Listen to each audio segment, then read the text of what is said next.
आदमापूरच्या संत बाळूमामा मंदिरातील भंडारा उत्सवात होणाऱ्या भाकणुकीकडे सगळ्या भाविकांचं लक्ष होतं. मंदिराचे कार्याध्यक्ष धैर्यशील भोसले यांच्यासह हजारो भाविकांच्या उपस्थितीत कृष्णात डोणे महाराजांनी भाकणूक केली. भाकणुकीदरम्यान त्यांनी जागतिक स्तरावर तणाव वाढण्याची शक्यता व्यक्त करताना चीन आणि कोरिया हे देश भविष्यात जगासाठी धोकादायक ठरू शकतात असं सांगितलं. भारत आणि पाकिस्तान मोठं युद्ध होण्याची परिस्थिती निर्माण होऊ शकते, तसंच तिसऱ्या महायुद्धाचा भडका उडण्याची शक्यता वर्तवत भारतीय सैनिक सीमेवर शौर्यानं लढतील आणि पाकिस्तानचा काही भाग भारताच्या ताब्यात येईल असं भाकीत डोणे महाराजांनी केलं. रेल्वे, मोटार आणि विमान अपघातांच्या घटनाही वाढू शकतात असं सांगतानाच तिसऱ्या महायुद्धाचा भडका उडेल अशी भाकणूक करण्यात आली.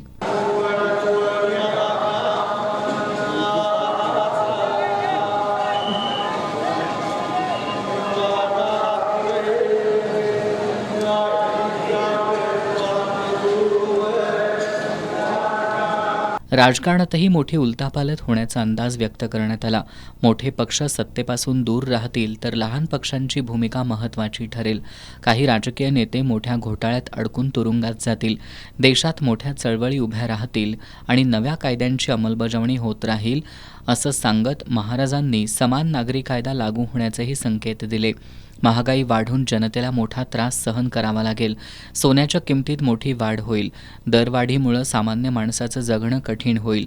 ऋतुचक्र विस्कळीत होईल. अवकाळी पावसाचं प्रमाण वाढेल. काही भागात दुष्काळ निर्माण होईल. नद्या, तलाव, जलाशयं आटतील. कर्नाटकातल्या एखाद्या जलाशयाला तडा जाऊन नुकसान होईल. त्सुनामी, वादळ, भूकंप यासारख्या नैसर्गिक आपत्तींचा धोका वाढेल अशा शक्यता यावेळी वर्तवण्यात आल्या. भविष्यात जंगलातील प्राणी गावांकडे येतील आणि मानवी जीवनशैलीतही बदल होतील. आंतरराष्ट्रीय बाजारपेठेत चढउतार सुरू राहतील. मात्र भारतीय उत्पादनांना मागणी वाढेल. भारतीय संस्कृती आणि हिंदू धर्माला चांगले दिवस येतील. जगातील अनेक देश हिंदू धर्माची स्थापना करतील. भारत देश हिंदू राष्ट्र होईल. अनेक देशात हिंदू संस्कृतीबद्दल आकर्षण वाढेल.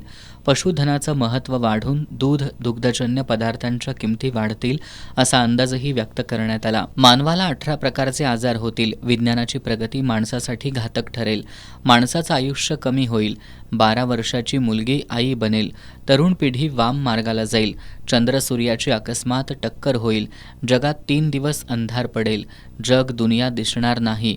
माणूस काही दिवसांनी राहण्यासाठी अवकाशातील जागांचा शोध घेईल अशी भाकणूक करण्यात आली.